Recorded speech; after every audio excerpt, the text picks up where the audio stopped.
Hey there, Sharon Horne-Ellstrom here. You can call me Pajama Grandma. In case we haven't met yet, go and put hashtag pajama in the comments below. So it's the first time you're being exposed to the Pajama Grandma and all my uniqueness. I want to say strangeness or weird-ass selfness, but that just isn't me. It's just my uniqueness. So this segment is all about what I'm doing as I transition from the brick and mortar world of real businesses to the online world. I think I've shared my story, but I'll share it again in the future about transitions and different things that are going on in my life that have made it necessary for me to make a massive directional shift in what I'm doing with my life and what I'm doing in my life and what I'm doing with my time. And part of that has led me to doing things in the online world. Mainly because I can do most of those things in my pajamas, which is awesome because I'm all about how can I make the world a better place by being who I am. Now, I mentioned yesterday that I'm working on a summit, a women's summit, and I want to share with you every step of the way. I've never done a summit before. I've thought about it in the past. I thought they were cool. I've participated in tons. I've listened to hundreds of summits, and I know I can create one and do one. I just have never actually done it before. So I'm going to bring you along on the journey. You can watch me, hopefully not crash and burn, but you can watch me struggle because I'm sure there's going to be some moments of frustration and struggle as I put this whole event together. Yesterday, I had 5 people already that have filled out an application to be speakers. So I've already got 5 speakers and I don't know what the topic is exactly yet. I know it's a summit, all women speakers for women. That's about as far as I've gotten. I spent hours yesterday searching and researching and studying different groups, and I'll share the process with that a little bit. I created a worksheet on just an Excel spreadsheet where I captured a lot of what women are saying are their biggest challenges, their biggest problems, their biggest obstacles to building and growing their business.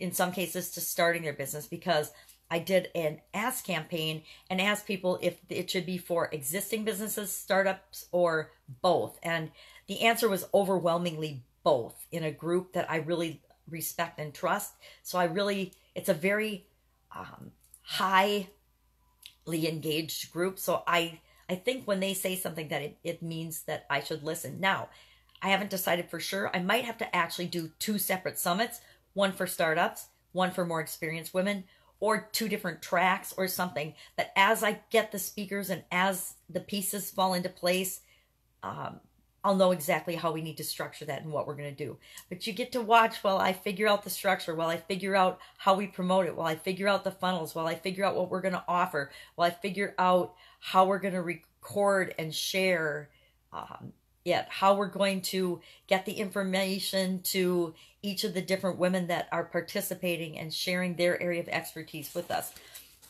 How we're going to make it an awesome experience for all the participants. How we're going to make it free, because I want it to be free. Of course, it's going to be free, live or on the days that we do the event. And then there'll be some kind of, you can get lifetime access for, X dollars, $49, $97, $47, $97, whatever it's going to be. And then what other perks and bonuses they can get. So I got to put all those pieces together, and you get to watch as I do that, or you get to listen as I do that if you happen to be catching me on the podcast. So I am excited about it. I don't know if you can tell, but I'm excited because it's forcing me to do the things that I always coach my coaching students to do. Niche down, pick a specific niche, pick a specific problem that you're going to solve for that specific niche, and go for it. And I have been as guilty as the rest of being too broad in my area of expertise. And because I'm too broad, I don't get any traction because people don't know exactly what I can do for them. If people don't know exactly what you can do for them, they don't even notice you, even if you're sporting your pajamas and a blue turban. So I guess it's a turquoise turban. So that's what I'm working on today, narrowing down and picking what is the number one problem that I can help people solve and that this summit can help people solve. And I'm not talking people, I'm talking women business owners, either women that are in business, existing businesses, they've had them for a while and they're struggling with something, or women that are struggling to start their business. And I know there's a difference between women that are struggling to start their business, what they need, and women who are in a business. I mean, I have had businesses for years and years and years. I mean, I started my first business when I was 13. So I've started lots of different businesses. I have to tally up and add up all the different businesses I've been in. That's kind of a thing people are doing lately. They're sharing how many businesses and things they've tried. And I've always been kind of scared to go back and count them all up, but I'm going to have to do, I think I'll do that today. I'll write that on my list to do today. Tally businesses. And my pen's not writing on my hand. So tally businesses. How many businesses have I been in? Tally businesses. Or opportunities or whatever. I'll tell you what, there's been a lot. Like I said, I've been scared to count them all up. But I've been in a lot of businesses that are successful too. So I will admit, there's always going to be, for most of us, the number of things that we tried and were unsuccessful at is going to be much, much greater, usually to a magnitude of number of times than the number of successes that we've had. Because it only takes one success to take care of us and get us on the track of what we want to do. And once we figure it out and have that success, it doesn't mean we're not going to lose everything. Lots of us have been really successful, lost everything, really successful, lost everything, really successful, lost everything. And how many times you have to do that is different for each of us. So that's what I'm working on. I hope you'll join me on this journey. If you have any knowledge, coaching, advice, or wisdom for me that you would like to share, go ahead and direct message me. I would be ever so grateful for anybody that has any information or things that they would like to offer on this. Could I go out and hire a coach for $5,000 or $10,000 to walk me through their process of how to do this? Yes, I absolutely could. I know several. I'm sure I'll chat with them for their sage advice and wisdom. But part of my journey is actually creating my own way of doing this. It's like with challenges. I could right now set up a challenge and teach people how to do challenges. I probably should. That would be my easiest, fastest way to create a business that's super successful and people want. But I already know how to do that. I've done it dozens and dozens of times. So I will be teaching that in the future. Precursor, of course. But I don't know how to do a summit. So part of what drives me is learning how to do something and putting it in place and having it be successful. That's what drives me, is figuring out how to do things and then teaching other people how to do the same thing. So probably down the road, not only will I teach people how to do challenges, but I will also teach people, and well, you can watch right now and I can show you how I do it and how I figure it out each step of the way.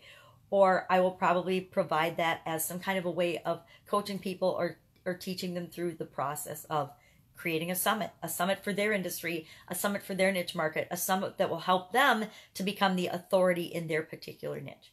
That's it. Go out, make it a fantastic day. I'm going to sip some more coffee. I'm going to start sorting through all of that data that I collected yesterday, because there is a ton of it, and start to get and pull out of that data. All right, what are the biggest challenges? What's the number one thing? Because I'm going after the number one thing. If I'm going to do a summit and put my neck out there and put myself out there, I'm going to help people solve their number one thing, right? Absolutely. And come up with a different process to help them do that. And I'm going to get a whole bunch of other women to help me help them to solve their number one thing. So I'm going to figure out that today so that I can invite more women, because it's hard to invite. I talk to people and put the feelers out that we're doing this, but I need to have the number one thing that we're going to solve so everybody can slant their presentation to solving that problem for women. So now we're not just going to have one way of solving that problem. We're going to have maybe 30 ways or more of how you can attack and solve that challenge or obstacle or problem for you and your business. All right. See y'all tomorrow.